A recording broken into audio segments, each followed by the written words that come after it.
Okay got it. ल सबैभन्दा पहिला झुटा शिक्षाको बारेमा जानुभन्दा आजको टपिक भनेको चाहिँ झुटा शिक्षा के हो र यसबाट कसरी बस्ने भन्ने विषयमा हो। तर त्यहाँ जानुभन्दा अगाडि तपाईँहरूलाई नाम थाहा भएको केही झुटा शिक्षाहरूको बारेमा अलिकति बताउनुहुन्छ कि? कतिवटा झुटा शिक्षा छ होला र कतिवटा नाम थाहा छ होला तपाईँहरूलाई? यसो एकचोटि भन्नुहोस् न। राजु सरबाट सुरु गरौँ न। यसो अन्तर्क्रिया अलिअलि गरौँ।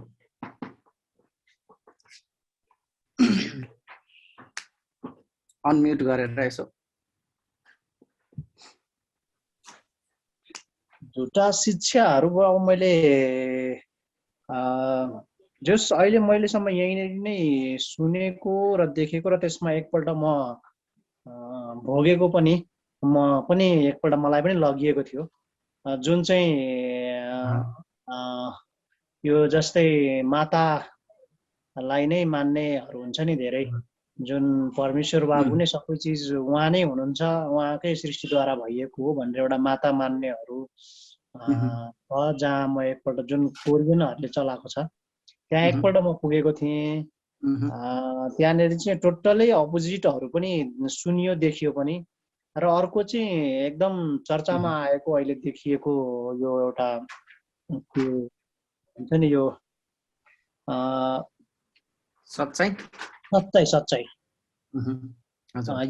यही जस दुई तिनवटा तिन चारवटा चाहिँ छ, मैले छन् त धेरैहरू छ, तर दुई तिनवटा तिन चारवटा चाहिँ मैले दुई तिनवटा चाहिँ अहिलेसम्म सुनेको छु। प्रष्ट चाहिँ छैन अहिलेसम्म त्यति खासै आरोप अब त यही नै झुटो हो यही नै उतो हो भन्ने कुराहरू पनि त्यति मसँग क्लियर पनि छैन। अब त्यति खासै यो नि गलत हो यो नि खराब हो भन्ने अधिकार पनि अब देखाउने कसैलाई देखाउने भन्ने पनि छैन जस्तो लाग्छ। त्यही पनि मलाई त्यति खासै क्लियर छैन। एक दुईटा चाहिँ देखेँ मैले, जस आफ्नो मनमै राखेको छु, कसैलाई भनेको छैन।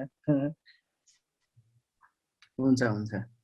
अरू कसैलाई अलिकति राजु सरले भनेको भन्दा बाहेकका नाम थाहा छ कि राजेश भाइ? झुटा शिक्षाहरू त्यो त एउटा म एकचोटि गएको थिएँ कि मेरो साथी यो आदम भन्ने साथी थियो स्कुल पढ्दा, अनि तिनीहरूको चर्चमा गएको थिएँ एकचोटि। त्यहाँनिर चाहिँ म्युजिक बजाउनु नहुने रहेछ क्या। अनि उनीहरूको चाहिँ के हुन्छ चाहिँ म्युजिक बजायो भने चाहिँ आराधना गर्दाखेरि चाहिँ हामी एकअर्कालाई चाहिँ डिस्टर्ब हुन्छ, त्यही भएर चाहिँ हामी चाहिँ शान्त भएर चाहिँ आराधना गर्नुपर्छ गीत गाउनुपर्छ भन्ने टाइपले चाहिँ उनीहरूले चाहिँ म्युजिक चाहिँ के पनि नबजाउँदो रहेछ। अनि एकजनाले अगाडि बजेर यो हार्मोनियम टाइपको एउटा के सानो सुरमा बजाउँदो रहेछ। अनि त्यसकै लागि एकजना त्यसले गीत गाउन सुरु गरेपछि सबैले अनि आफै उस गर्ने उसहरू गर्ने गरेछ। म्युजिक चाहिँ बजाउनु हुन्न, म्युजिक चाहिँ बाइबल विपरीत हो भन्ने टाइपको गरेको थियो कि उनीहरूले कुरा गर्दै थियो। ओके, त्यो डिफ्रेन्ट नेचर भएका डिफ्रेन्ट कल्ट ग्रुपहरू छन् होइन। त्यही भएर हामीलाई थाहा भएका नामहरू चाहिँ एकदमै धेरै कमन भएका नामहरू भनेको चाहिँ केही कुराहरू चाहिँ म तपाईँलाई राखिदिन्छु यहाँनिर। तपाईँहरू पछि सहमत हुन सक्नुहुन्छ होला। तर हामीलाई नाम थाहा भएका अहिलेसम्म चलन चल्तीकाहरू भनेको चाहिँ रोमन क्याथोलिक, मर्मन, योवाका साक्षी, सेभेन डे एडभेन्टिस्ट, ख्रिस्टको मण्डली, येशू मात्र होइन, चर्च अफ गड, मुनिजम, होप अफ गड, येशू baptist church, Jesus baptist church जुन चाहिँ कोरियाबाट एउटा नयाँ मुभमेन्ट सुरु भएको थियो। अर्को भनेको मानमिन, अर्को भनेको faith home, children of God र अदरसिप, र अहिले आएको यो कोरियन शिक्षाहरू। झन्डै झन्डै हामीलाई थाहा भएको 15वटा जति 16वटा जति नाम मात्रै हो। तर कल्ट ग्रुपको बारेमा तपाईँले अध्ययन गर्दै जानुभयो भने there are more than 3000 cult groups, Christian cult groups existing in the world. संसारमा 3000 भन्दा बेसी झुटा शिक्षाहरू चाहिँ अवस्थित छन् भनेर चाहिँ रिसर्चले देखाएको छ। यसो विचार गर्नुहोस् त, 3000वटा भन्दा बेसी कल्ट ग्रुपहरूको बारेमा पढ्नको निम्ति हामीलाई कति चाहिँ समय लाग्ला? धेरै नै समय लाग्छ।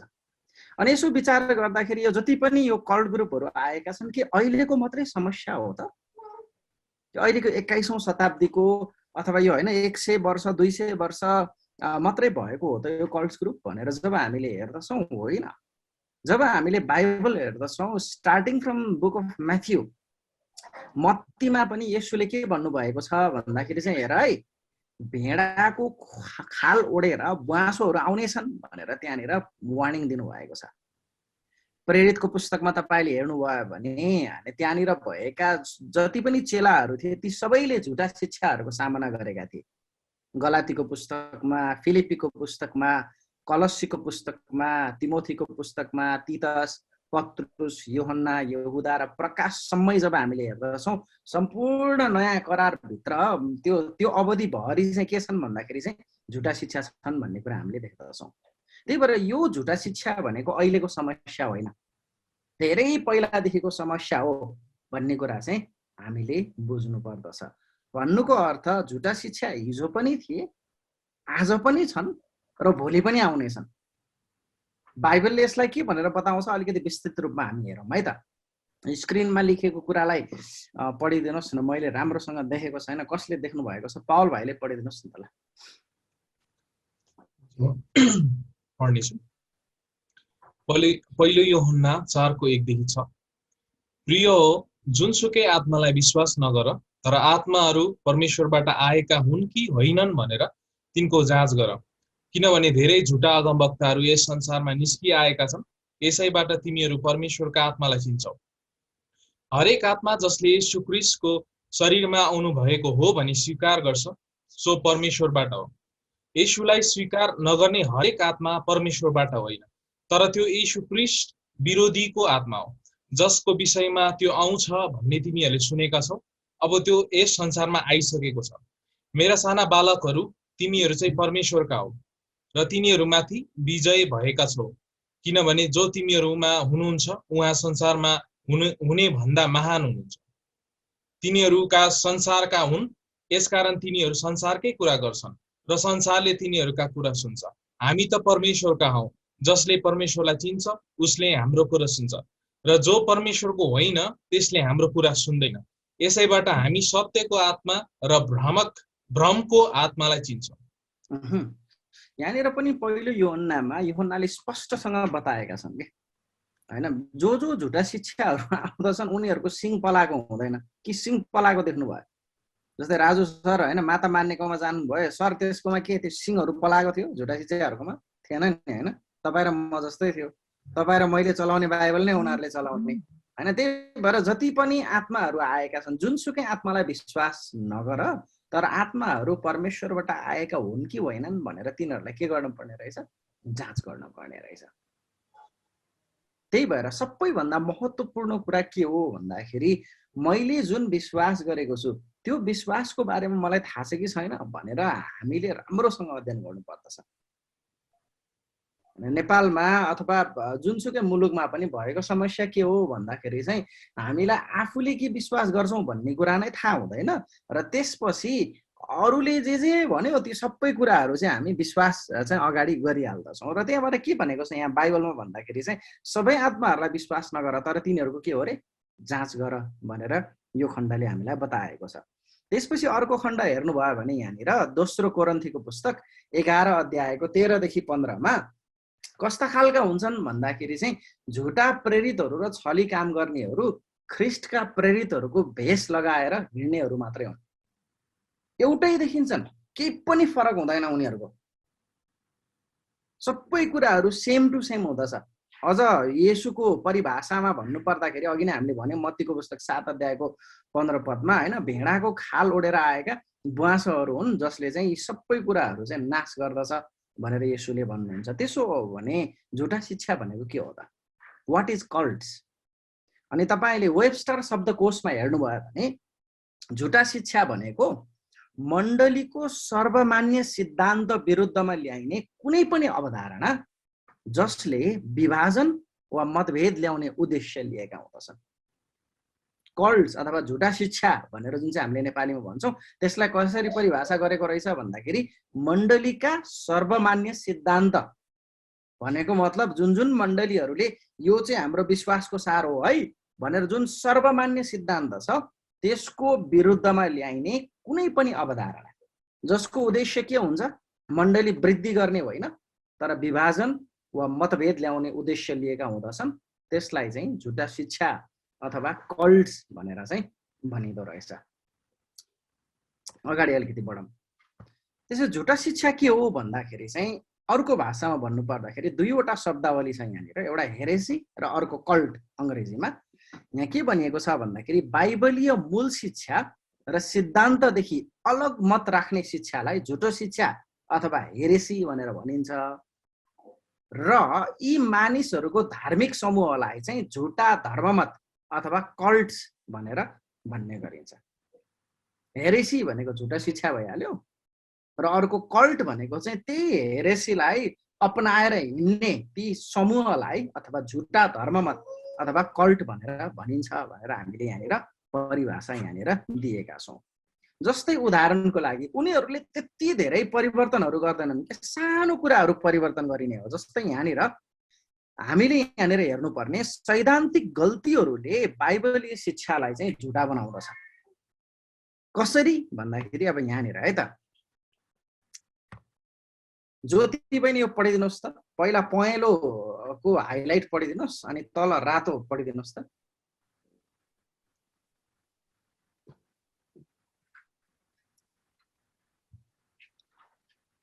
अड्किनु भयो पहल भाइ। येशू पनि परमेश्वर हुनुहुन्छ, येशू परमेश्वर हुनुहुन्छ। अनि यो दुईवटा सेन्टेन्समा के चाहिँ फरक छ तपाईले नै भनिदिनुस् त ल।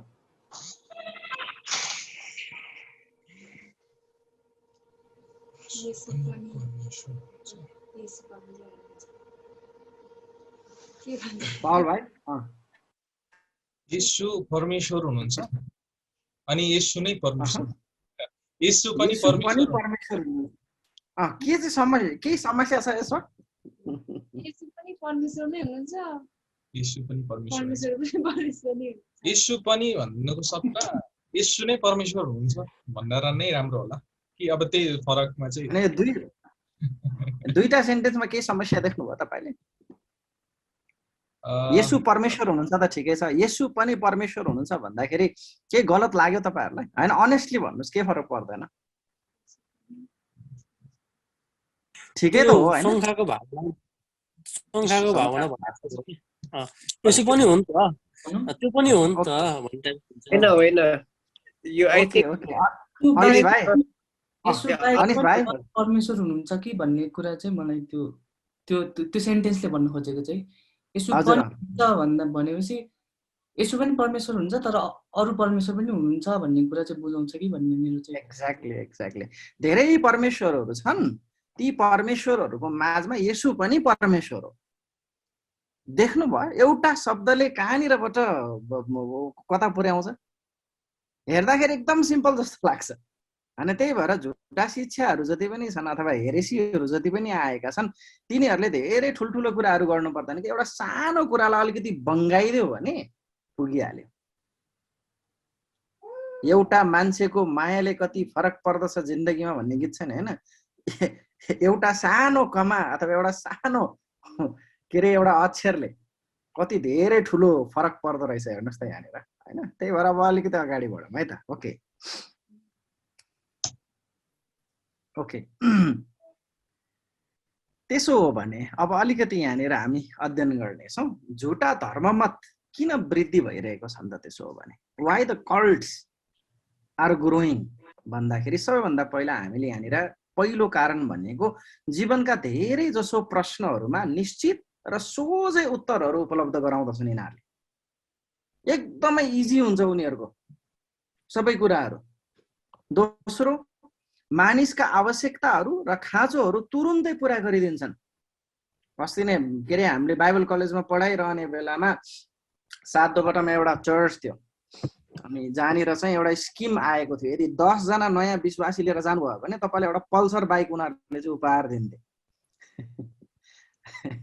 अनि त्यस्ता प्रकारकाहरू पनि थिए। मानिसका आवश्यकता र खाँचोहरू उनीहरूले तुरुन्तै पुरा गरिदिने बाचाहरू पनि गर्दछन्। तेस्रो भनेको विभिन्न संस्थागत मण्डलीहरूमा कमजोर अवस्थामा भएकाहरूलाई बोलाउँदछन्। जो भर्खरै बामे सर्दै गरेका विश्वासीहरू हुँदछन् उनीहरूलाई मात्रै हो उनीहरूको टार्गेट भनेको। ख्रिस्टलाई नचिनेका व्यक्तिहरूलाई उनीहरूले सुसमाचार सुनाउन जाँदैनन्, तर नयाँ विश्वासीहरू जुन चाहिँ हुन्छ तिनीहरूलाई चाहिँ पुरा यो यसो दूरबीन लाएर हेर्छन् अनि यहाँ रहेछ भनेर अनि झ्याप्पै पार्ने चाहिँ उनीहरूको चाहिँ रणनीति हुँदछ। र तिनीहरूसँग सधैँ एकदमै बलियो आकर्षक शक्तिको व्यक्तित्व भएको एउटा अगुवा हुन्छ। उनीहरूको अगुवा चाहिँ एकदम क्यारिस्मेटिक हुन्छ। क्यारिस्मेटिक भनेको मैले डिनोमिनेसन भनेर भनेको होइन, तर एकदमै आकर्षित व्यक्तित्व भएको व्यक्तिहरू चाहिँ उनीहरूसँग हुन्छ भन्ने कुरा हामीले यहाँनिर देख्न सक्दछौँ। त्यसो हो भने किन अर्को समूह खोल्ने के? किन समूह खोल्ने भन्दाखेरि चाहिँ सबभन्दा पहिला पावरको निम्ति, शक्तिको निम्ति, अल बिकज अफ पावर। अनि यदि तपाईँले नयाँ ग्रुप खोल्नुभयो, जस्तै सन्तोष भाइले एउटा नयाँ रिलिजन सुरु गर्नुभयो अरे होइन, सान्टोलोजी भनेर। अब त्यो सान्टोलोजी भन्ने ग्रुपको अब उहाँ एकदम हाकिम भइसकेपछि त शक्ति भएन र, उहाँको अन्डरमा त कति धेरै त्यहाँनिर कामदारहरू हुन्छन्, त्यहाँनिर त्यही त शक्ति पनि हुन्छ त्यहाँनिर। त्यति मात्रै होइन, प्रेस्टिज अथवा सम्मान। अब अहिले पो फेथ फिल्म्स मात्रै हो त, अब सान्टोलोजीको गुरु भनिसकेपछि त अब उहाँको सम्मान कहाँ हो कहाँ हो। अब देश विदेशका मान्छेहरू होइन उसको अनुयायी बन्नको निम्ति चाहिँ त्यहाँनिर आउँदछ। र अर्को तेस्रो भनेको प्रिभिलेज, सुविधाहरू। अब शक्ति र सम्मान भइसकेपछि सुविधाहरू त आउने नै भइहाल्यो होइन। अब गुरुलाई कहाँ अब के अरे खाली खुट्टा हिँडाउनु, त्यहाँनिर अब सुनको जुत्ता बनाइदिने हो कि, बोक्ने हो कि, हेलिकप्टर किनिदिने हो कि, प्लेन किनिदिने हो कि के हो, ती सबै कुराहरूको कारणले गर्दाखेरि चाहिँ दे स्टार्ट अनदर ग्रुप। यहाँनिरसम्म क्लियर भयो? अगाडि बढ्दै जाउँ है त। ल त्यसो हो भने उनीहरूको फिचर्सहरू पनि अलिकति हेरौँ है त। उनीहरूको फिचर्स अथवा क्यारेक्टरिस्टिक्सहरू कस्तो हुन्छ भन्दाखेरि तिनीहरू मात्र परमेश्वर कहाँ जाने एउटा साँचो बाटो हो भनेर उनीहरूले चाहिँ साबित गर्दछन्। मण्डलीमा जानुभएको छ, त्यहाँको पास्टरलाई त केही पनि थाहा रहेनछ, उद्धार र मुक्ति त त्यो चर्चमा छैन, हाम्रो चर्चमा छ भनेर उनीहरूले सिधै भनिदिने गर्दछन्। र अर्को भनेको तिनीहरूसँग बाइबल बाहेक अझ थप मौलिक र लिखित नयाँ प्रकाश छ भनेर दाबी गर्दछन्।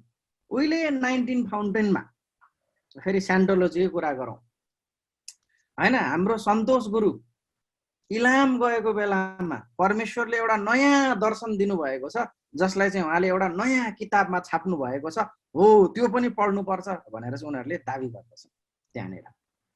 र अर्को तेस्रो भनेको धर्मशास्त्रको उन्नत र आधुनिक अनुवादको उनीहरूले दाबी पनि गर्दछन्। उनीहरूले गरेको अनुवाद मात्रै ठिक भनेर उनीहरूले भन्ने गर्दछन्। अलिकति जाउँ अगाडि। उनीहरूले ख्रिस्टको वास्तविक मानवता र उहाँको ईश्वरत्व दुवैलाई इन्कार गर्दछन्। येशू ख्रिस्टको मानवता अथवा हि इज 100% म्यान, र अर्को येशू ख्रिस्टको ईश्वरत्व इज 100% गड भन्ने दुईटै कुरालाई चाहिँ यिनीहरूले चाहिँ इन्कार गर्ने गरेको हामीले देख्न सक्दछौँ यिनीहरूको चरित्रहरूमा चाहिँ। र साँचो शिक्षा मान्ने इसाईहरूलाई यिनीहरूले आक्रमण गर्छन्। यसो आउँछन् अनि भन्छन् तपाईँको चर्चमा क्रुस छ भने, छ भनेर भनेपछि यस्तो देख्नुभयो तपाईँहरूले त मूर्ति पूजा गरिराख्नु भएको छ भनेर त्यहाँनिर सिधै भनिदिन्छ। अब न क्रुसलाई ढोग्या छ हामीले, न क्रुसको अगाडि धूप बाल्या छ होइन, न केही पनि छैन त्यहाँनिर।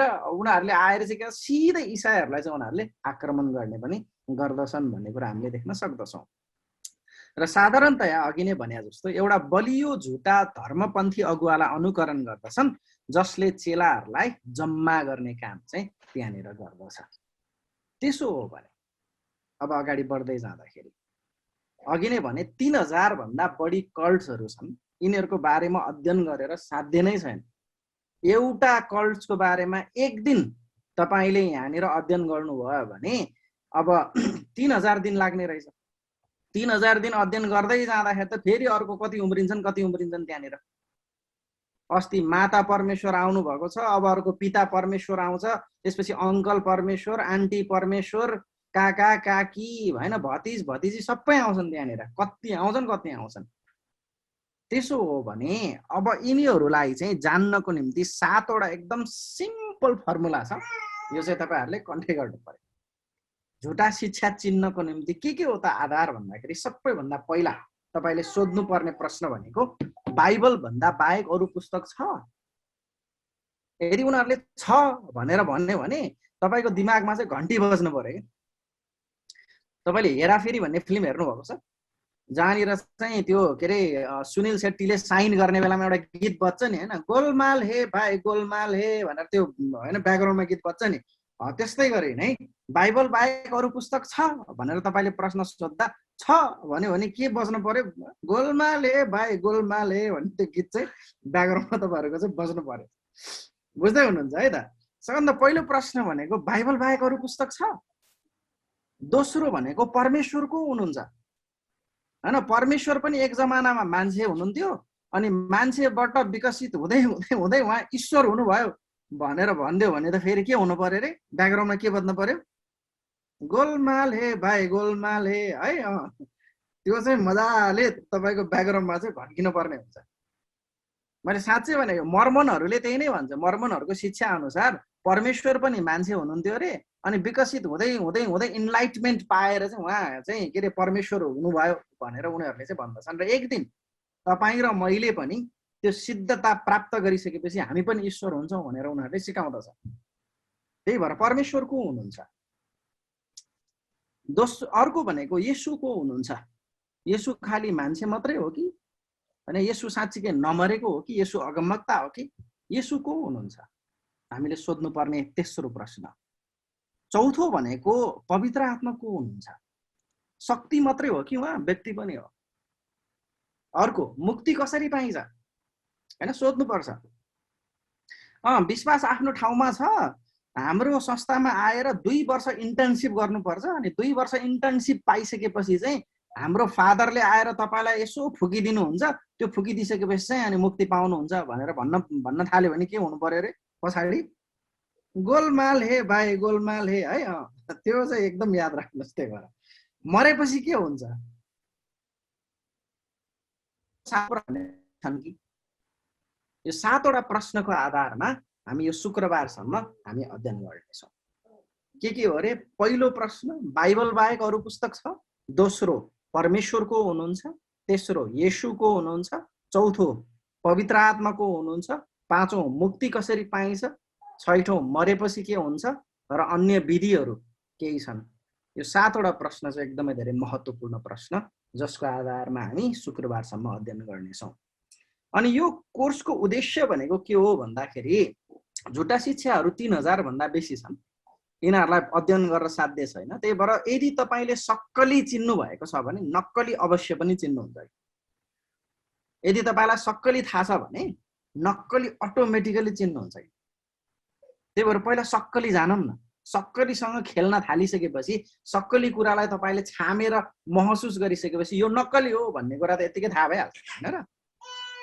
त्यही भएर let's learn about our belief. हामी के विश्वास गर्छौँ भन्ने कुरा हामी आफै एकचोटि कन्फिडेन्ट हौ न। हाम्रो मण्डलीले के विश्वास गर्दछ अथवा मैले के विश्वास गर्दछु, बाइबलको शिक्षा के हो भन्ने कुरा हामीले जानिसकेपछि त जस्तो सुकै त्यहाँनिर झुटा शिक्षा आओस्, गोलमाल हे भाइ, गोलमाल हे भनेर बजिहाल्छ, हैन? त्यही भएर चिन्तै गर्नु पर्दैन। त्यही भएर लेट्स डाइभ इन। आज सबैभन्दा पहिला बाइबल भन्दा बाहेक अरू पुस्तक छ भन्दाखेरि सबैभन्दा पहिला तपाईँ र मेरो, हाम्रो विश्वासको आधार भनेको परमेश्वरको वचन, बाइबल। पुरानो करार र नयाँ करार, हिब्रू र आरामिक भाषामा लेखिएको पुरानो करार र युनानी र ग्रिक भाषामा, युनानी अथवा ग्रिक भाषामा लेखिएको नयाँ करार। जम्मा गरेर हामीसँग के छन्? 66वटा पुस्तक छन्। यो नै तपाईँ र मेरो, हैन, यो क्यानोन भनेर भन्छ, जसलाई चाहिँ थुप्रा धर्मगुरुहरूले, हैन, पुरानो पहिलादेखि आएको कम्पाइल भएको 66वटा पुस्तक भएको यो कम्पाइल, यो जुन चाहिँ धर्मशास्त्र छ हाम्रो बाइबल, यो नै तपाईँ र मेरो विश्वासको आधार हो। यो नै हाम्रो फाउन्डेसन हो भन्ने कुरा हामीले विश्वास गरेका छौँ। त्यही भएर हामी के विश्वास गर्दछौँ? हाम्रो ग्यादरिङ चर्चमा हामीले हेर्छौँ भने हामी विश्वास गर्छौँ कि पुरानो र नयाँ नियमका पवित्र शास्त्रहरू यथाशब्द परमेश्वरका वचन। मैले भने होइन, बाइबल आफैले बताएको छ। दोस्रो तिमोथीको पुस्तक 3 अध्यायको 16 र 17 पदमा तपाईँले हेर्नुभयो भने के भनिएको छ? एकचोटि पढौँ त त्यो अध्याय। एकदमै धेरै महत्त्वपूर्ण अध्याय। म मान्छेहरूलाई असाइन गर्छु है त। दोस्रो तिमोथी 3 को 16 र 17 हाम्रो सन्तोष भाइले पढिदिनुहोस्। दोस्रो पत्रुस 1 अध्यायको 20 र 21 हाम्रो पावल भाइले पढिदिनुहोस्। अनि मत्तीको पुस्तक 5 अध्यायको 18 पद राजेश भाइले पढिदिनुहोस् न।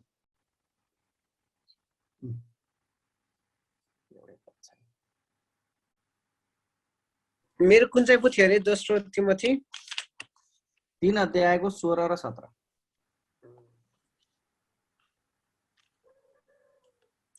दोस्रो तिमोथीको 3 को 16 र 17 है। यसो लेखेको छ, सम्पूर्ण पवित्र शास्त्र परमेश्वरको प्रेरणाबाट भएको हो र यो सिकाउनलाई, अर्थी दिनलाई, सच्याउनलाई, धार्मिकतामा तालिम दिनलाई लाभदायक हुन्छ, ताकि परमेश्वरको वचन हरेक सुकर्ममा पूर्ण रूपले सुसज्जित भई सिद्ध भएको होस्। दोस्रो तिमोथी 3 अध्यायको 16 र 17 पद एकदमै धेरै महत्त्वपूर्ण पद, जसमा चाहिँ के लेखेको, सम्पूर्ण धर्मशास्त्र परमेश्वरको प्रेरणाद्वारा लेखिएको। God inspired the authors. जति पनि लेखकहरू थिए ती सबै लेखकहरूलाई अगुवाई गर्ने काम चाहिँ परमेश्वरको पवित्र आत्माले गर्नुभयो भनेर यहाँनिर लेखिएको छ। दोस्रो पत्रुस पनि पढौँ हामी। यहाँ यसरी लेखिएको छ, दोस्रो पत्रुसको 1:20-21। सर्वप्रथम तिमीहरूले यो बुझ्नु पर्दछ कि पवित्र धर्मशास्त्रको कुनै अगमबाडी व्यक्तिगत व्याख्याको विषय होइन, किनकि मानिसको इच्छाबाट कुनै अगमबाडी आएन, तर पवित्र आत्माबाट प्रेरणा पाएर मानिसहरूले परमेश्वरको तर्फबाट बोलेका हुन्। आमेन। मत्ती 5:18 राजेश भाइ। किनभने साँच्चै म तिमीहरूलाई भन्दछु, जबसम्म पृथ्वी र स्वर्ग र पृथ्वी टलेर जाँदैन तबसम्म सबै कुरा पूर्ण नभए कुनै किसिमले व्यवस्थाबाट एउटा मात्रा वा एउटा बिन्दु टल्ने छैन।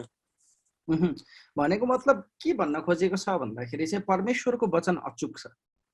यो यथा शब्द परमेश्वरको र यो परमेश्वरको प्रेरणाद्वारा दिएका हुन् र हाम्रो विश्वास र जीवनको लागि अन्तिम अधिकार चाहिँ यही नै बाइबल हो भनेर हामीले यहाँनिर देख्न सक्दछौँ। र बाइबल मूल लिखोटहरूमा त्रुटि रहित छन्। यो अनुवाद भएको नेपाली बाइबलमा अनुवाद गर्दाखेरि भाषाहरू यताउति भएका होलान्, तर जुन ओरिजिनल भाषामा यो किताब लेखिएको छ त्यो चाहिँ त्रुटि रहित छन्, अथवा देयर इज नो मिस्टेक भन्ने कुरा हामीले देख्न सक्दछौँ। त्यही भएर हाम्रो लागि दिएको एउटै मात्र धर्मशास्त्र भनेको बाइबल, पुरानो करार र नयाँ करार 66वटा पुस्तक भनेर हामीले यहाँनिर देख्न सक्दछौँ। अब अलिकति अगाडि बढौँ इन्ट्रेस्टिङ टपिकमा। त्यसो भने परमेश्वर को हुनुहुन्छ त? हाम्रो विश्वास के हो भन्दाखेरि परमेश्वर को हुनुहुन्छ? 3 व्यक्ति एउटै परमेश्वर, पिता, पुत्र र पवित्र आत्मा। यो हामीले विश्वास गरेका हौँ, हैन र? अब तपाईहरुलाई प्रश्न लाग्न सक्छ होला, 3टा व्यक्ति एउटै परमेश्वर कसरी हुन सक्छ भनेर हामीले यहाँनिर प्रश्न पनि सोध्न सक्दछौँ। अब अलिकति छलफल गरौँ न। परमेश्वरको त्रिएकतालाई तपाईले अहिलेसम्म कसरी बुझ्नु भएको छ? जसलाई पनि म सोध्न सक्छु है, त्यही भएर जो पनि तयार हुनु होला।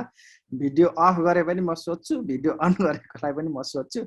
त्यही भएर let's learn from one another. हामी एकअर्काबाट सिक्न आएका है त। सबैभन्दा पहिला हामी सुनिल भाइबाट सुरु गरौँ न। परमेश्वरको त्रिएकतालाई कसरी अहिलेसम्म बुझ्नु भएको छ? सुनिल गुरुङ भाइ।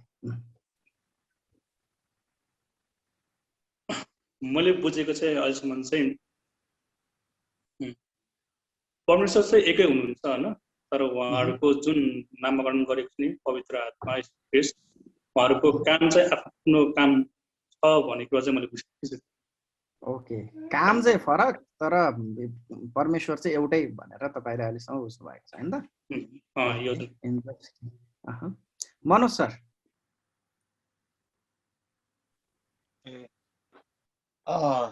त्यसमा सर 3 भन्दाखेरि सुरुमा 3 भयो, त्यसपछि 1 हुँदाखेरि यो प्रश्नमै एन्सर रहेछ जस्तो लाग्यो। अनि परमेश्वर समग्र एउटै हुनुहुन्छ, काम पनि एउटै छ। ओके, समग्रमा एउटै हुनुहुन्छ। Okay, interesting. राजु सर।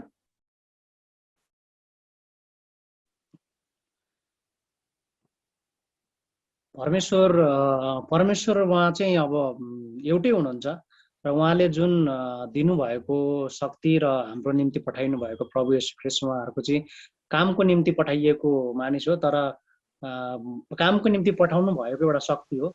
तर यी सबैजनालाई चाहिँ हामीले भिन्न भिन्न रूपमा चाहिँ हेर्ने चाहिँ होइन, तर उहाँ चाहिँ एउटै नै हुनुहुन्छ। ओके, उहाँ चाहिँ एउटै हुनुहुन्छ। Okay, interesting. कति गाह्रो छ है, 3टा व्यक्ति तर एउटै परमेश्वर, कस्तो होला के होला यो भनेर कतिजनालाई लागेको होला। राजेश भाइ, खाना खाँदै हुनुहुन्छ हो तपाईँ? होइन भने प्रश्न सोधिहालेँ मैले। ओके ल, अब थियोलोजी पढेको निकाला त अहिले। 5 वर्ष अगाडि यो त्रिएक परमेश्वरलाई चाहिँ मैले चाहिँ कसरी बुझेको छु भने चाहिँ उहाँ चाहिँ एउटै हुनुहुन्छ। जस्तै अघि हाम्रो सुन्नेदारी भनौँ भने उहाँ काम चाहिँ फरक हो, तर एउटै हुनुहुन्छ उहाँ। किन भन्दाखेरि पुरानो नियममा हेर्छौँ भने त्यहाँनिर परमेश्वरले चाहिँ आफ्नो कामहरू गर्दै हुनुहुन्छ। जसरी त्यहाँनिर अगमवक्ताहरू पठाएर राजाहरू उस गरेर होइन त्यसरी काम गर्दै हुनुहुन्थ्यो। अनि सेकेन्डमा चाहिँ जब येशूक्रिस्ट आउनुभयो अनि येशूक्रिस्ट आइसकेपछि चाहिँ येशूक्रिस्टले चाहिँ उहाँ चाहिँ सेवकाई गर्नुभएको कारणले गर्दाखेरि चाहिँ लाइक सेकेन्डमा चाहिँ अनि येशूक्रिस्ट आउनुभयो। अनि येशूक्रिस्ट जब अनि स्वर्ग आरोहण हुनुभयो त्यतिखेर उहाँले के भन्नु भन्दाखेरि चाहिँ म चाहिँ स्वर्गदूतहरू पठाइदिनेछु सल्लाहकारको एज अ सल्लाहकार होइन, जसले चाहिँ तिमीहरूलाई चाहिँ अब आउने दिनहरूमा चाहिँ उहाँले चाहिँ सहयोग गर्नुहुनेछ भनेर चाहिँ भन्नुभएको थियो। तर भन्नुभएको थियो अनि त्यही नै जस्तो लाग्छ कि त्रिएक परमेश्वर हुनुहुन्छ, तर यस पृथ्वीलाई जसरी परमेश्वरले सृष्टि गर्नुभयो अनि त्यसलाई निरन्तरता दिनको निम्ति चाहिँ अनि उहाँहरू तिनैजना मिलेर चाहिँ like they are working together भन्ने चाहिँ हो मेरो चाहिँ उस हो त्यही हो। Okay, interesting. हुन्छ हुन्छ राजेश भाइले भन्दै गर्दाखेरि अब यो अलिकति बोल्नलाई सजिलो होस् भनेर एउटा यस्तो खतरा फर्मुला छ जसलाई तपाईँले प्रयोग गर्नुभयो भने तपाईँ कहिले पनि रङ हुनुहुन्न, जहिले पनि तपाईँले दिएको एन्सर राइट हुन्छ। अब यसो विचार गर्दै हुनुहुन्छ होला कि होइन एसएलसी दिने बेला भने हुन्थ्यो नि सर म हामी बोर्ड फर्स्ट आउँथ्यौँ भनेर भन्नुहुन्छ होला, तर नि म तपाईँलाई एउटा फर्मुला सिकाइदिन्छु। हरेक प्रश्नको उत्तर अगाडि तपाईँले मेरो विचारमा भनेर थपिदिनु भयो भने कहिले पनि गलत हुँदैन। तपाईँलाई त्यस्तै लाग्यो तपाईँले त्यही भनिदिनु भयो होइन र? त्यही भएर हरेक उत्तरमा चाहिँ मेरो विचार क्लासमा तपाईँहरूले भन्न सक्नुहुन्छ है त। त्यही भएर धन्यवाद राजेश भाइ तपाईँको विचारको लागि। अब हामी अन्तिम एउटा फिडब्याक लिनेछौँ। यो के अरे भिडियो बन्द गरेकोबाट पनि यसो अलिकति फिडब्याक लिनु पर्ला। हाम्रो करुणा बहिनी त्रिएक परमेश्वरलाई अहिलेसम्म कसरी बुझ्नु भएको थियो तपाईँको विचारमा?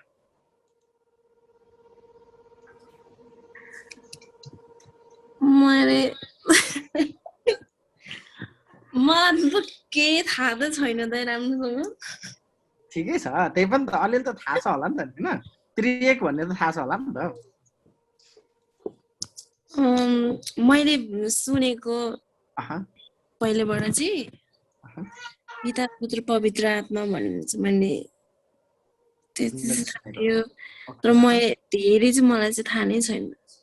ओके, हुन्छ धन्यवाद करुणा बहिनी तपाईँको अनेस्ट रिफ्लेक्सनको लागि होइन। अनि धेरै मान्छेहरूलाई थाहा नहुनु पनि सक्छ किनकि यो कन्सेप्ट बुझाउनको निम्ति एकदमै धेरै गाह्रो पनि छ। त्यो भएर मानिसहरूले डिफ्रेन्ट टाइपको के अरे यो उदाहरण पनि लिएर आउँदछन्। जति पनि उदाहरणहरू छन् तपाईँले सुनेका एक दुईवटा उदाहरण भन्छु। जस्तै अन्डाको उदाहरण तपाईँहरूले सुन्नुभयो होला होइन? कति मान्छेले चाहिँ त्रिएकलाई बुझाउनको निम्ति अन्डाको उदाहरण दिने गर्दछन्। जस्तै अन्डा भनेर समग्रमा हामीले अन्डा भन्दछौँ, तर अन्डाको चाहिँ तीनवटा भाग हुन्छ। एउटा बाहिरको बोक्रा, भित्रको सेतो भाग र त्योभन्दा भित्रको पहेँलो भाग। अनि यसरी पनि उनीहरूले चाहिँ त्रिएकलाई बुझाउने कोसिस गर्दछन्, तर त्यो इक्जाम्पल पनि रङ हो। इट्स टोटली रङ। किनकि बाहिरको खोल छुट्टै हो, भित्रको सेतो छुट्टै हो र त्योभन्दा भित्रको पहेँलो छुट्टै हो। यिनीहरूको फङ्सन बेग्ला बेग्लै हुँदछ, तर परमेश्वरको फङ्सन एउटै छ। त्यही भएर त्यो चाहिँ सिद्ध उदाहरण चाहिँ होइन भनेर भन्छु। कति मान्छेहरूले पानीलाई पनि उदाहरण दिँदछन्।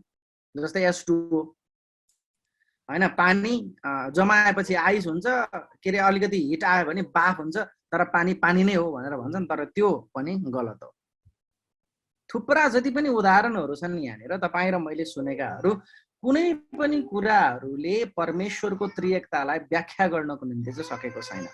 अनि अहिलेसम्मको अलिकति स्पष्ट उदाहरण भनेको यो नै हो। मैले अलिकति यहाँनिर ल्याउन खोजेको कुरा भनेको चाहिँ father is not the son, son is not the holy spirit, holy spirit is not the father, but father is God, son is God and holy spirit is God. पिता पुत्र होइन, पुत्र पवित्र आत्मा पनि होइन, र पवित्र आत्मा पिता पनि होइन। तर पवित्र आत्मा परमेश्वर हुनुहुन्छ, पुत्र परमेश्वर हुनुहुन्छ, पिता परमेश्वर हुनुहुन्छ।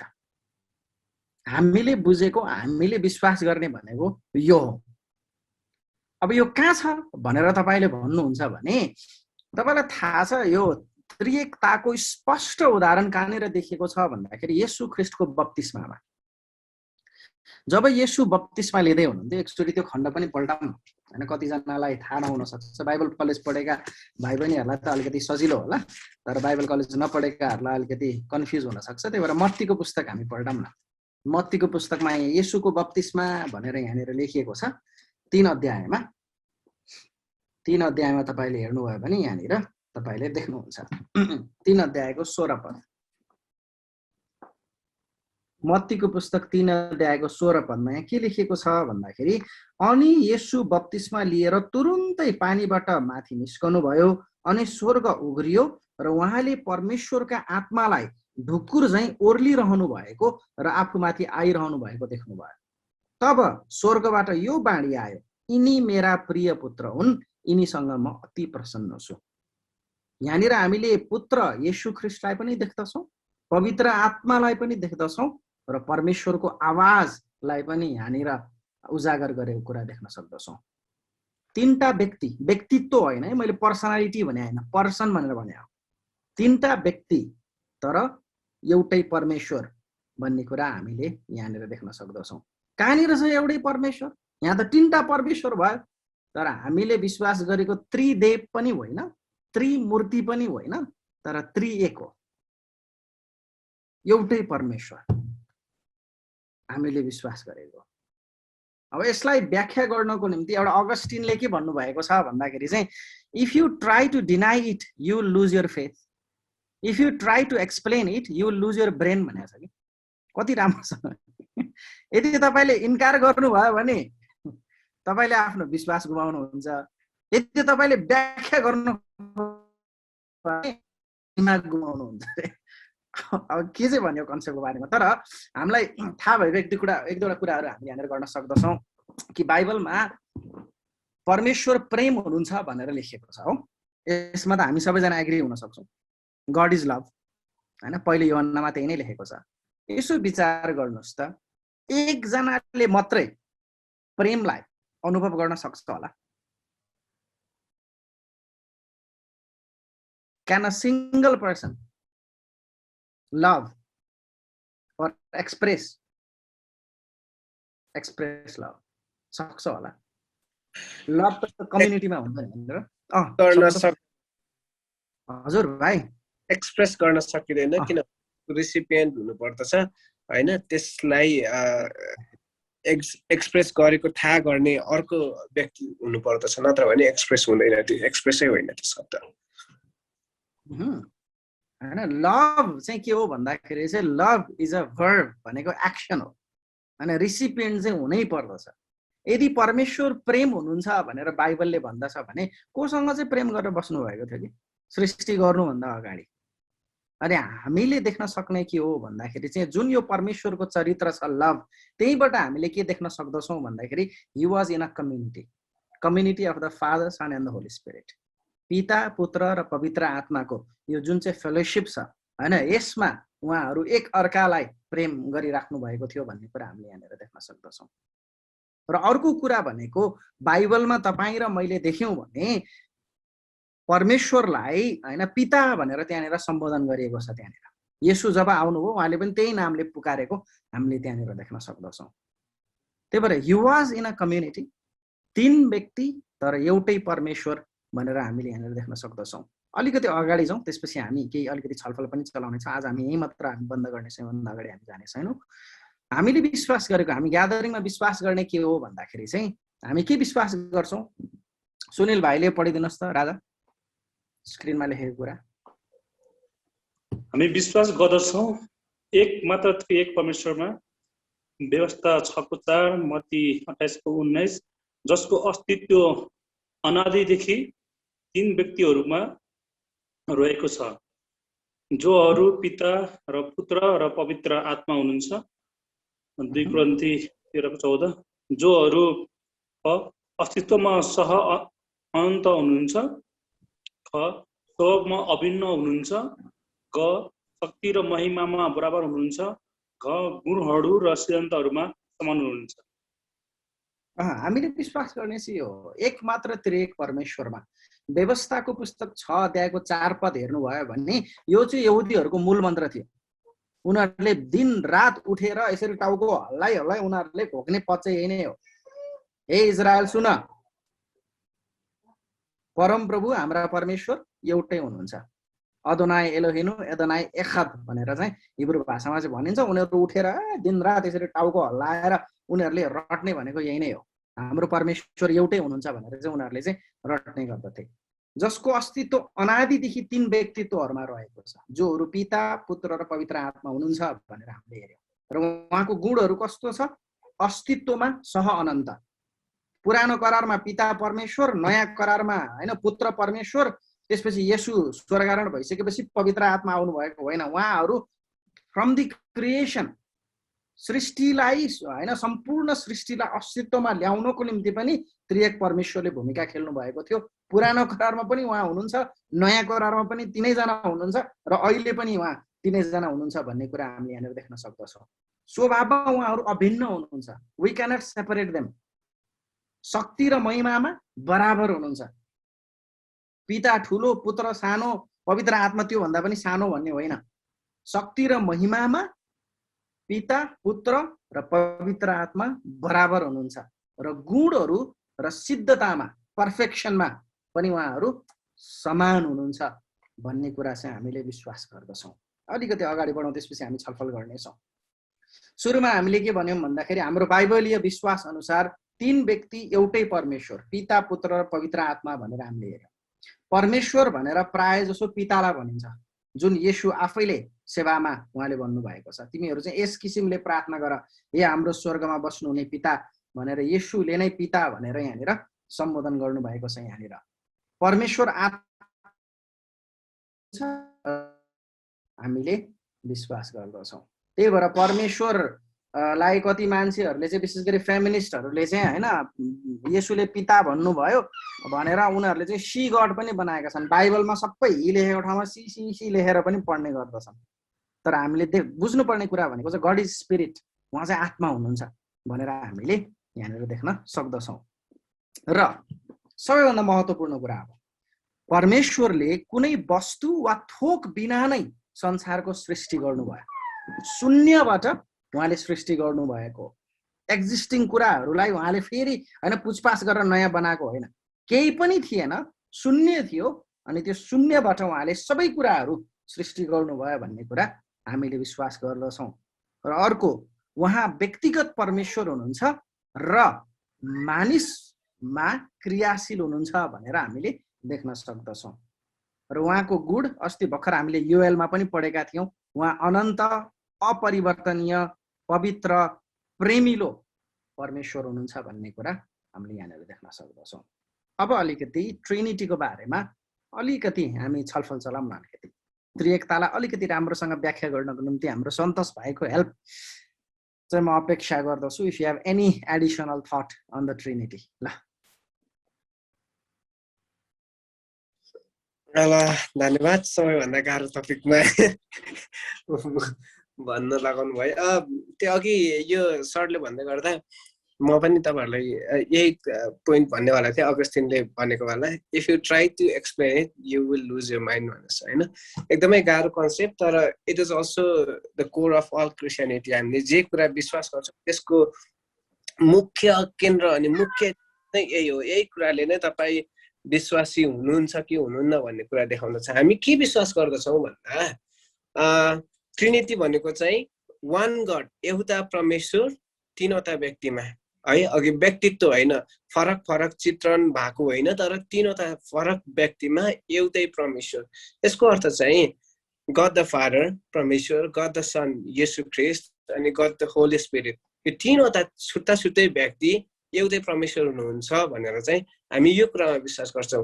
अब यो कसरी हुन सक्छ, तीनवटा छुट्टै व्यक्ति कसरी एउटै परमेश्वर हुन्छ भन्ने कुरा चाहिँ हामीलाई धेरै समय कम्प्रिहेन्ड गर्न निकै गाह्रो हुँदछ। अनि अघि एकको एक्जाम्पल दिँदै हुनुहुन्थ्यो, एकदमै फल्टी एक्जाम्पल छ, किनभने त्यो तीनवटा डिफ्रेन्ट भागमा डिभाइडेड छ एग होइन। खास भन्यो भने त्यसको बाहिरको आउटर कभर छ, भित्र सेतो हुन्छ, त्यसभित्र पहेँलो हुन्छ, तर हामी समग्रमा भन्दा एग भन्ने गर्दछौँ। अनि त्यो चाहिँ एक्जाम्पल धेरै चलेको पाउँथ्यौँ पहिलातिर, अहिले लगभग थियोलोजीमा खासै युज हुन छोडिसकेको छ। तर त्यो फल्टी छ, किन भन्दा त्यो एग तीनवटा डिफ्रेन्ट पार्ट्समा डिभाइड भएको छ होइन। अनि एकको तीनवटा छुट्टा छुट्टै व्यक्तित्व भएको जस्तो देखिन्छ, तर परमेश्वर चाहिँ त्यो छुट्टा छुट्टै व्यक्तित्व होइन, तीनवटै परमेश्वर तीनवटै व्यक्ति चाहिँ एउटा परमेश्वर हुनुहुन्छ भन्ने हो। यसको अर्थ चाहिँ तीनवटा भागमा डिभाइड भएको गड होइन। यसको अर्थ चाहिँ गड द फादर पनि 100% गड हुनुहुन्छ, गड द सन येशू ख्रीष्ट पनि 100% 100% परमेश्वर हुनुहुन्छ र होली स्पिरिट पनि 100% परमेश्वर नै हुनुहुन्छ। अनि यो कुराहरूलाई सायद हामीलाई कम्प्रिहेन्ड गर्न निकै गाह्रो पर्दछ। म तपाईँहरूलाई बुझाउनको लागि एउटा सजिलो उस चाहिँ कस्तो हुन्छ भन्दा के अरे कलसी 2:9ले के भन्दछ भन्दा इन हिम अर्थात् येशूमा चाहिँ the fullness of deity dwells हैन, सबै के अरे डिटी भनेको के अरे ईश्वरत्व चाहिँ उहाँमा आएको छ भन्ने कुरा गर्दछ। अनि तपाईँले यौना 1 अध्यायलाई हेर्नुहुन्छ भने आई थिङ्क त्यसमा चाहिँ ट्रिनिटीको कन्सेप्टलाई मजाले लेखेको छ। आदिमा परमेश्वर हुनुहुन्थ्यो है, परमेश्वर अर्थात् in the beginning was God. अनि म तपाईँहरूलाई के वचन नै पढेर गर्न सजिलो हुन्छ होला।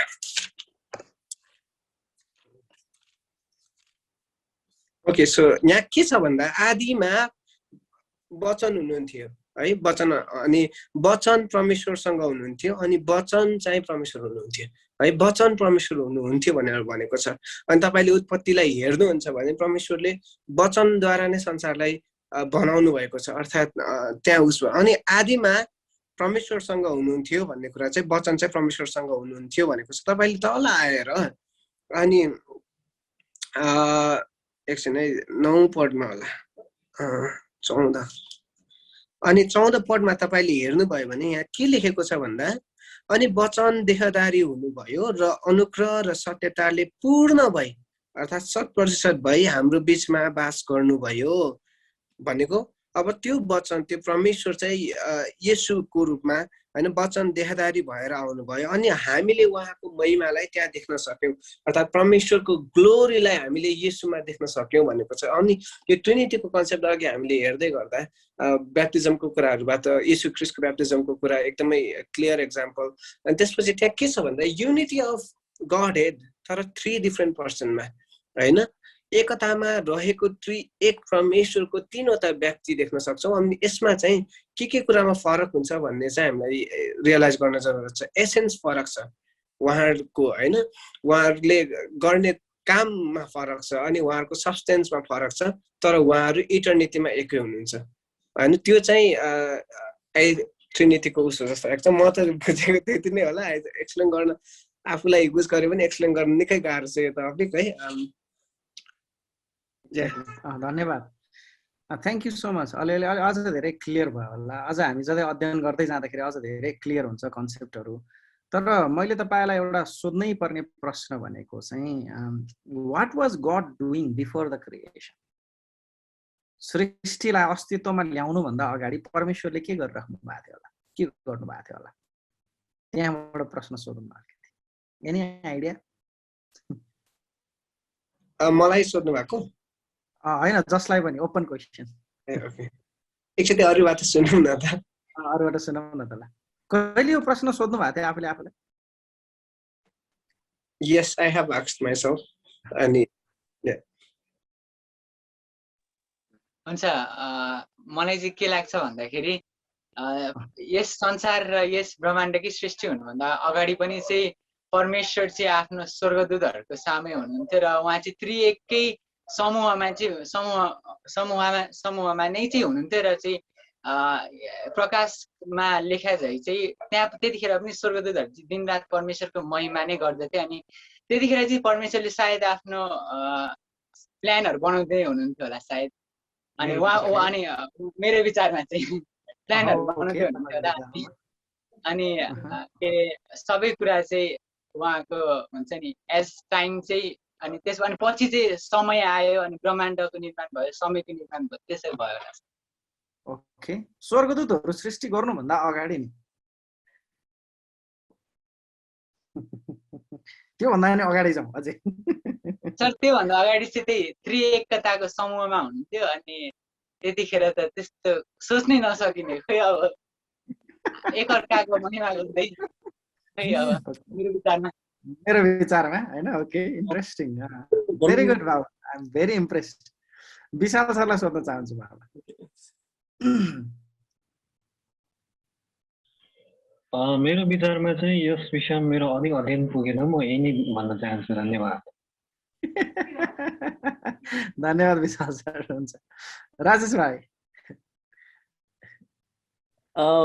मेरो मेरो पर्सनल विचारमा चाहिँ के छ भन्दाखेरि चाहिँ जब स्वर्गदूतहरू पनि सृष्टि गर्नुभन्दा अगाडि आई थिङ्क जब उहाँहरू 3 जना मात्रै हुनुहुन्थ्यो, I think they are planning like कसरी चाहिँ अब हुन्छ नि लाइक 3 जना मात्रै हुनुहुन्थ्यो होला। अनि त्यसपछि ओके लेट्स डु समथिङ अनि भनेर विचार गर्नुभयो होला। अनि त्यसपछि अनि त्यसमा चाहिँ अब के चाहिँ गर्ने त भन्दाखेरि सबभन्दा पहिला चाहिँ स्वर्गदूत बनाऊँ, अनि स्वर्गदूत बनाएपछि चाहिँ अनि लेट्स कन्टिन्यू विथ देम। अनि त्यसपछि अनि स्वर्गदूतहरू भइसकेपछि जब अनि लुसिफर खस्यो नि त, अनि लुसिफरमा घमण्ड आयो खस्यो। अनि त्यसपछि होइन अर्को एउटा नयाँ के गरौँ भन्ने 3 जनामा छलफल भयो होला। अनि आफ्टर द्याट चाहिँ उहाँले चाहिँ पृथ्वी सृष्टि गर्नुभयो।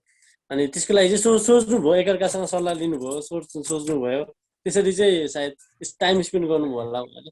आई थिङ्क मेरो विचारमा यो चाहिँ। मेरो विचारमा ओके हुन्छ हुन्छ। राजेश भाइलाई दुरालोजी थियोलोजी होइन दुरालोजी भन्नुभएको छ, एकदमै धेरै धन्यवाद। होइन वी अल क्यान इमेजिन होइन त्यहाँनिर राइट र रङ भन्ने कुराहरू हुँदैन। हाम्रो कन्सेप्टमा जे बुझिरहेको त्यही नै कुराहरू चाहिँ हामीले बताउने हो। त्यही भएर इट्स ओके टु सेयर होइन, नो प्रब्लम। वी रेस्पेक्ट तपाईँहरूले दिनुभएको विचारहरूलाई चाहिँ हामी रेस्पेक्ट गर्न चाहन्छौँ। सन्तोष भाइले भन्नुभन्दा अगाडि I just want to read 1 verse, एउटा पद म तपाईँहरूको अगाडि पढ्न चाहन्छु जुन चाहिँ तपाईँहरूको बाइबलमा मार्क गरेको म चाहन्छु। यूहन्नाको पुस्तक 17 अध्यायको 24 पद। John chapter 17 verse 24। यूहन्नाको पुस्तक 17 अध्याय 24 पद। राजेश भाइले पल्टाउनु भयो भने पढ्दिन सक्नुहुन्छ। पिता, म इच्छा गर्दछु कि तपाईँले मलाई दिनुभएकाहरू म जहाँ जान्छु मसँग रहन् र मेरो महिमा देखुन्, जुन महिमा संसारको सृष्टि हुन अघिदेखि नै मलाई प्रेम गर्नुभएको हुनाले तपाईँले मलाई दिनुभएको थियो। जीसस हिमसेल्फ इज सेइङ, येशू आफैले भनेको, मैले भने होइन के, यो मेरो विचार होइन, येशूको विचार हो। येशूले के भन्नुहुन्छ भन्दाखेरि चाहिँ सृष्टि सुरु हुनुभन्दा अगाडिदेखि what they were doing, they were loving one another. And what a beautiful God we have. तपाईँ र मैले यस्तो प्रेमिलो परमेश्वरको आराधना गर्छ। त्यही भएर त पहिले यो अन्नमा भन्छ नि होइन, परमेश्वरले पहिला हामीलाई प्रेम गर्नुभयो, त्यस कारणले गर्दाखेरि now we can express love with one another. कहाँबाट आयो यी सबै चरित्रहरू? It's all from God. परमेश्वरबाट आएको चरित्रहरू चाहिँ हामीले त्यहाँनिर देख्न सक्दछौँ। त्यही भएर त्रिएकतालाई अलिकति राम्रोसँग बुझ्नको निम्ति यदि हामीले लभको कन्सेप्टलाई बुझ्यौँ भने सायद सजिलो हुन्छ होला। Because when we are in relationship with him, अनि यो भनेको चाहिँ कस्तो हो भन्दाखेरि चाहिँ यो चाहिँ अनुभव गर्ने कुरा हो क्या। मैले तपाईँलाई आइसक्रिमको बारेमा जतिसुकै बताए पनि होइन, तपाईँले आइसक्रिम जिन्दगीमा चाहेको छैन भने त्यो के हो भन्ने जस्तो हुन्छ क्या। त्यही भएर वेन यु एक्सपिरियन्स इट होइन, then you will know it. अनि त्यो कुरा चाहिँ म तपाईँहरूलाई चाहिँ त्यही नै बताउन चाहन्छु कि जब तपाईँले त्यो परमेश्वरको प्रेमलाई अनुभव गर्नुहुन्छ, you will see a very beautiful harmony and you will see the father son and the holy spirit. त्योभन्दा अर्को बेटर इक्जाम्पल मेरो दिमागले चाहिँ भ्याएन। अब यसमा अलिकति एडिसनल थट छ भने हाम्रो सन्तोष भाइले अघि नै यो प्रश्नको बारेमा केही भन्नुहुन्छ र त्यसपछि आज चाहिँ हामी यो क्लासलाई चाहिँ हामी यहीँ अन्त्य गर्नेछौँ। भोलि पनि हामी फेरि भेट्नेछौँ। सन्तोष भाइ अलिकति थोरै रिफ्लेक्सन र त्यसपछि हामी प्रार्थना गरेर छुट्नुपर्छ होला। आज 1 घन्टा कति चाँडो बितिसकेछ। हजुर थ्याङ्क यू सबैजनालाई। मेरो विचारमा भनिदिनु भयो, त्यसै कारणले कोही पनि गलत हुनु भएन, सबैजना सही हुनुभयो। मैले चाहिँ यसको बारेमा पहिला आई थिङ्क यो प्रश्न हामी स्टुडेन्ट हुने बेलामा सरले नै प्रश्न गर्नुभएको थियो कि तिमीहरूले नै कि सर्भिसाइजिङ सर एकजनाले, तपाईँहरू 2 जना मध्ये एकजनाले चाहिँ यो प्रश्न गर्नुभएको थियो। अनि मैले अलिअलि हेर्ने गरेको थिएँ। अनि अगस्टिनले भनेको एउटा कोट चाहिँ त्यो कहिले मेरो दिमागबाट हटेन, त्यो आफूले पढ्दै गर्ने बेलामा। अनि त्यो तपाईँहरूलाई पढिदिन्छु। इट्स फनी, भेरी फनी, तर इट्स अल्सो भेरी रिलेटेबल होइन। अगस्टिनले चाहिँ के भनेको थियो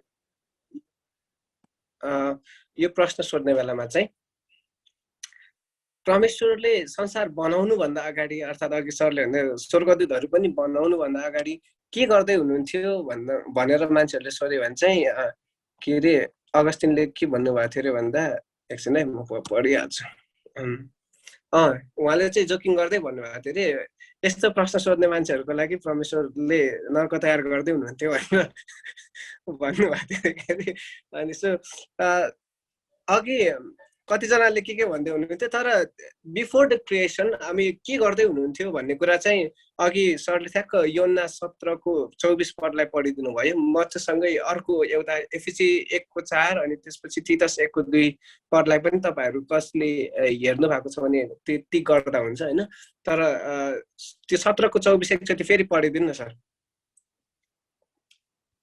म चाहिँ एफिसी 1:4 लेखेको छ, पिता म इच्छा गर्दछु कि तपाईले मलाई दिनुभएकाहरू म जहाँ छु मसँग रहौं र मेरो महिमा देखौँ, जुन महिमा संसारको सृष्टि हुन अघिदेखि नै मलाई प्रेम गर्नु भएको हुनाले तपाईले मलाई दिनुभएको थियो। हैन, जुन महिमा तपाईले चाहिँ संसारको सृष्टि हुनु भन्दा अगाडि नै मलाई प्रेम गर्नु भएको हुनाले, अनि प्रेम भन्ने शब्दलाई अघि भर्खरै तिम्रो सरले एक्सप्लेन गर्दै हुनुहुन्थ्यो। तर only after God created the universe, हैन, त्यो हामीले उत्पत्ति 1 को हेर्छौं नि, त्यो 1 अध्यायमा म एकचोटि क्विकली त्यसलाई I'll just reflect back अनि छोटो हुन्छ यो उस चाहिँ। अनि आदिमा परमेश्वरले आकाश मण्डल र पृथ्वी सृष्टि गर्नुभयो भनेर भनेको छ के। अनि त्यतिखेर मात्रै यो टाइम एन्ड स्पेस भन्ने कुरा एक्जिस्टेन्समा आयो। त्यो भन्दा अगाडि यो टाइम एन्ड स्पेस भन्ने केही कुरा नै थिएन के। परमेश्वरले चाहिँ त्यसलाई बनाउनु भएको, परमेश्वरले चाहिँ सृष्टि गर्नु भएको। अनि बल्ल हामीले यो टाइम, यो एक्जिस्टेन्स, यो स्पेस भन्ने कुरा थाहा पाउँछौँ। इनफ्याक्ट तपाईले राम्रोसँग पढ्नुभयो भने दिन रात पछि बल्ल परमेश्वरले छुट्याउनु भएको छ। त्यसै कारणले गर्दा त्यो चाहिँ before even the time began, हैन, संसारमा समय भन्ने कुरा आउनु भन्दा अगाडि नै, स्पेस एन्ड एभ्रिथिङ एक्जिस्टेन्स आउनु भन्दा अगाडि नै परमेश्वर हुनुहुन्थ्यो। तर परमेश्वर के गर्नुहुन्थ्यो भन्दा उहाँहरू प्रेममा एकअर्कालाई, प्रेमको सम्बन्धमा उहाँहरू आराधनामा हुनुहुन्थ्यो के। अनि यो योना 17को 24 ले चाहिँ त्यही भन्दछ है। अर्को चाहिँ एफिसी 1:4 पदमा हामी हेर्यो भने it's also such a beautiful verse है। अनि म तपाईहरुलाई पढिदिन्छु। एफिसी 1:4 मा तिमीहरू सबैका लागि सधैँ प्रत्येक प्रार्थना, फिलिपी पो पढिरहेको छु, उहाँको सामुन्ने पवित्र र निष्कलङ्क हो भनेर संसारको उत्पत्ति भन्दा अघिबाटै उहाँले हामीलाई चुन्नुभयो। अर्थात् परमेश्वरले यो सबै संसार क्रिएट गर्नु भन्दा पनि अगाडि तपाईँ अनि म चाहिँ उहाँको समाजमा थियौँ। He was loving us even before everything was created. यसको अर्थ तपाईँ अनि म आमाको गर्भमा आउनु भन्दा अगाडि नै परमेश्वरले प्रेम गर्नुभएको थियो। भजन सङ्ग्रहको किताबले पनि त्यही भन्दछ। So this is all about love. अनि परमेश्वर एक अर्कासँग पनि प्रेमको सम्बन्धमा हुनुहुन्थ्यो। परमेश्वरले हामीलाई जब सोच्दै हुनुहुन्थ्यो त्यो पनि परमेश्वरको प्रेममा नै हामीलाई सोच्दै हुनुहुन्थ्यो। अनि बल्ल परमेश्वरले त्यो पृथ्वी, time and space and universe everything त्यतिखेर बल्ल त्यसपछि चाहिँ क्रिएट गर्नुभयो। Before that he was in love. अनि उहाँ चाहिँ प्रेमको सम्बन्धमा हुनुहुन्थ्यो परमेश्वर चाहिँ। त्यो चाहिँ I think that's my answer. मैले खोजेको चाहिँ अब त्यही होला। के थियो? त्यही नै हो। अब जसै हामी अगाडि बढ्दै जान्छौँ अझ धेरै क्लियर हुन्छ होला। त्यही भएर मेरो यो चाहिँ हामी सबैजना येशूलाई विश्वास गर्ने हामी क्रिस्चियनहरू भएको कारणले गर्दाखेरि you can experience love when you are in a relationship. होइन, जब तपाईँ परमेश्वरसँगको सम्बन्धमा हुनुहुन्छ त्यसपछि मात्रै तपाईँले चाहिँ प्रेमलाई अनुभव गर्नुहुन्छ। त्यही भएर as we grow then will know God. हुन्छ, हाम्रो विशाल सरले हात उठाउनु भएको छ।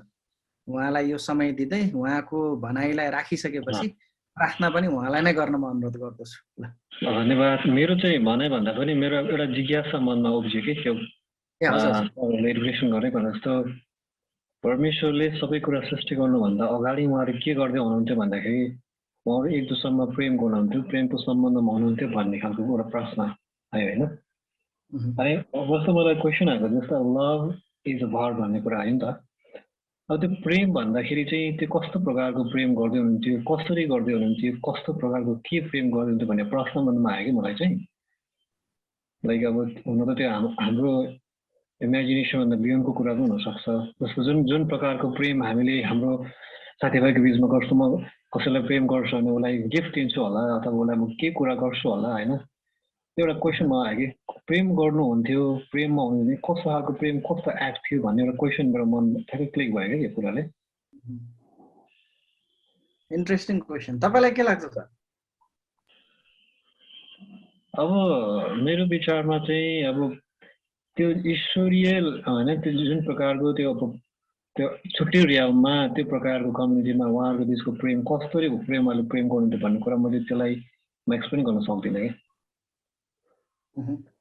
I don't have words. त्यही त अलिकति हामीलाई अलिकति कम्प्रिहेन्ड गर्न सजिलो होस् भनेर चाहिँ यूहन्नाले पहिलो यूहन्नाको पुस्तक 4 अध्यायमा प्रेमको बारेमा धेरै कुरा गर्नुभएको छ। यहाँनिर तपाईँले हेर्नुभयो भने होइन, पहिलो यूहन्नाको पुस्तक 4 अध्यायको 7 पददेखि लिएर 12 पदसम्ममा यी सबै कुराहरू चाहिँ प्रेमको बारेमा बताएको छ। सायद त्यसले पनि अलिकति तपाईँको कौतूहलतालाई मेट्ने प्रयास गर्छ होला होइन। त्यो पुरै चाहिँ परमेश्वरको प्रेम र हाम्रो प्रेम भन्ने जुन चाहिँ शीर्षक छ त्यसमा चाहिँ अलिकति छर्लङ्ग हुन्छ कि जस्तो मलाई लाग्दछ।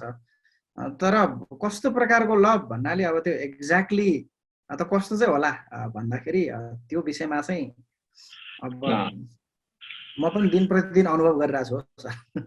एउटा क्वेसन आयो कि मलाई, त्यो अब त्यस्तो प्रेम गर्नुहुन्थ्यो यस्तो कस्तो के प्रेम गर्नुहुन्थ्यो उहाँले? जस्तो म तिमोथी सरलाई उहाँ त पास्टर प्रेम गर्छु, म गएर उहाँलाई म रेस्पेक्ट मलाई हक गर्छु होला, उहाँलाई गिफ्ट गर्छु होला होइन। जस्तो मेरो सानो भाइ बहिनी चाहिँ मलाई ट्याप गर्छु होला, के छ बाबु नानीहरूलाई चक्कर दिन्छु होला होइन। तर उहाँहरूको लेभलमा त्यो के हुन्थ्यो भनेर एउटा क्वेसन आयो कि मनमा चाहिँ। ठिक छ, हामी यसलाई बिस्तारै सन्तोष भाइ। हजुर हजुर, विशाल सरले त्यो भन्दै गर्दा आई थिङ्क हामी अस्ति युजमा अलिकति डिस्कस गरेको थियौँ नि विशाल सर, त्यो मेरो आयो होइन। अब उहाँ हुनुहुन्थ्यो ईश्वरीय प्रेमको कुरा भयो, तर बाइबल लभमा उहाँको हुनुहुन्छ भन्ने कुराले भनेको छ क्या। अनि तर आई थिङ्क कस्तो खालको प्रेम चाहिँ यस्तो हिसाबले जहिले पनि क्या त्यो मैले लभ एक्सप्रेस सो गरेको छ देखाए। मानव अब लेट्स से विशाल मलाई केही दिनुभयो गिफ्ट, लभ भयो त्यो होइन, उहाँले केही राम्रो भनिदिनु भयो एज इन्करेजमेन्ट अफ लभ। अनि वी सी द्याट क्या, त्यो फिल गर्छ हामीलाई यसले मलाई माया पो गर्दो रहेछ है, यसले मलाई वास्ता पो गर्दो रहेछ है भन्ने कुरा हामी देख्दछौँ। तर when it comes to love भन्ने कुरा चाहिँ it's I think beyond space, beyond tangible. त्यो चाहिँ लभ इज यो भर्ब भन्दा पनि उस हामीलाई देखाउने भनेर संसारमा त्यो अहिले चलिरहेको नि त। मैले कसैलाई माया भने पक्का देखाउनु पर्छ है यसरी उसरी, तर त्यो देखाउने क्रम don't you think it's most of the time it's a faulty. त्यो हरेक हामीले देखाउने लभमा चाहिँ it comes with a condition के मैले यो गर्छु गरेको छु त्यही भएर तिमीले मलाई माया गर्छौ है।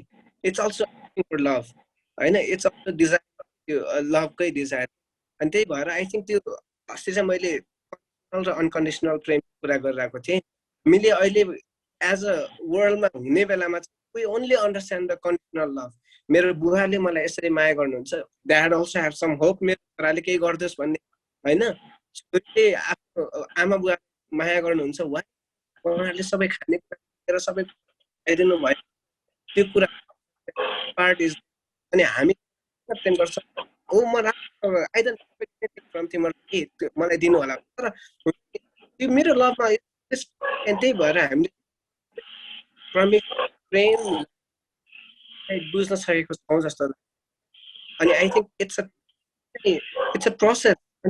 के अरे बाइबलमा पनि भनेको छ नि हामी यसो जस्तै हुने कोसिस गर्दछौँ।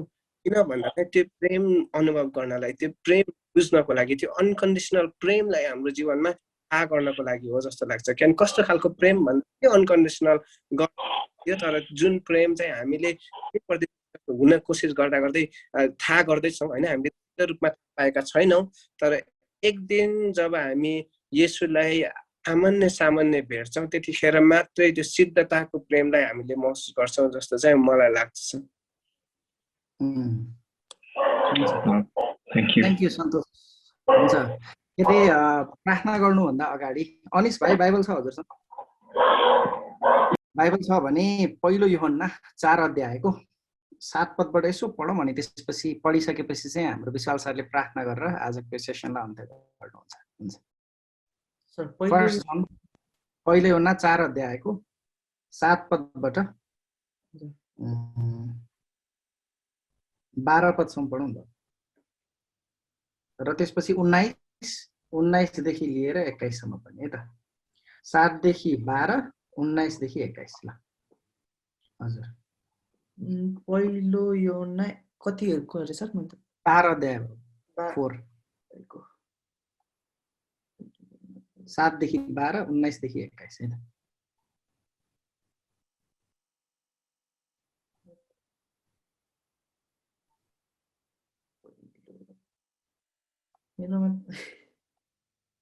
पाउनु भएन?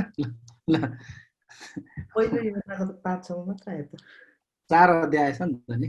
4 मतलब 4 अध्याय हो नि। 4 अध्यायको 7 पदबाट 12, 7 देखि 12। हजुर। परमेश्वरको प्रेम र हाम्रो प्रेम प्रिय हो, हामी एउटाले अर्कोलाई प्रेम गरौँ, किनभने प्रेम परमेश्वरबाट आउँछ। जसले प्रेम गर्छ त्यो परमेश्वरबाट जन्मेको हो र परमेश्वरलाई चिन्छ। प्रेम नगर्नेले परमेश्वरलाई चिन्दैन, किनभने परमेश्वर प्रेम हुनुहुन्छ।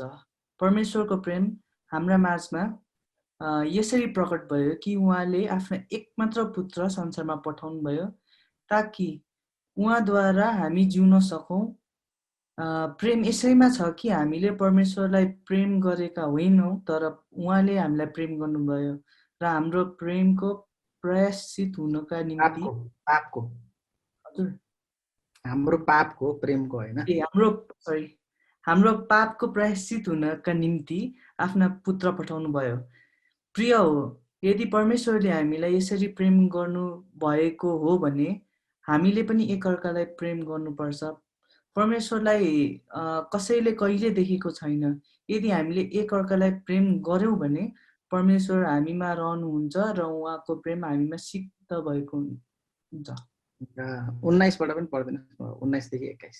19 देखि 21 हुन्छ। हामी प्रेम गर्दछौँ किनभने पहिले उहाँले हामीलाई प्रेम गर्नुभयो। यदि कसैले म परमेश्वरलाई प्रेम गर्छु भन्छ तर आफ्नो भाइलाई घृणा गर्छ भने त्यो झुटो हो, किनकि आफूले देखेको आफ्नो भाइलाई नै प्रेम गर्न नगर्नेले नदेखेको परमेश्वरलाई प्रेम गर्न सक्दैन। हामीले उहाँबाट यो आज्ञा पाएका छौँ कि जसले परमेश्वरलाई प्रेम गर्छ त्यसले आफ्नो भाइलाई पनि प्रेम गर्नुपर्दछ। विशाल सर प्रार्थना गरिदिनुहुन्छ। आउनुहोस् हामी सबैजना प्रार्थना गरौँ। सर्वप्रथम धन्यवाद तिम्रो सरलाई पनि। प्रभु हामी तपाईँको चरणमा आउँदछौँ अनि परमेश्वर पिता, जब हामी सानो बालक थियौँ, नानीहरू हाम्रो सोच विचारहरू नानी जस्तै हुन्थ्यो, हामी बालक जस्तै सोच्दथ्यौँ। प्रभु अहिले हामी जवान भएका छौँ, हामीहरू वयस्क भएका छौँ र हाम्रो सोच विचारहरू पनि व्यवहार पनि त्यस्तै प्रकारको छ। अनि प्रभु आज हामी तपाईँको वचनको बारेमा, तपाईँको सत्यताको बारेमा हामीले वास गर्नको निम्ति अनि अध्ययन गर्नको निम्ति र वास्तविकता के हो, सत्यता के हो भन्ने विषयमा अझ धेरै गहिराइमा बुझ्नको निम्ति प्रभु आज हामीले भेला भएका छौँ। अनि यो कार्य गर्नको निम्ति तपाईँले पास्टर तिमोथीलाई लगायत जति पनि टिमहरू हुनुहुन्छ सबै मित्रहरूलाई तपाईँलाई सहायता गरिदिनु भयो। अनि यहाँ आउनुभएका सबै दाजुभाइ दिदीबहिनीहरू साथीहरू हुनुहुन्छ सबैलाई समय दिनुभयो, प्रभु यसको लागि धन्यवाद। अनि हामी प्रार्थना गर्न चाहन्छौँ, हाम्रो दिमागमा हाम्रो मनमा धेरै प्रश्नहरू छन्, धेरै जिज्ञासाहरू छन्, धेरै दुविधाहरू छन्, जुन कुराहरू हामीले बुझ्न सकेका छैनौँ प्रभु।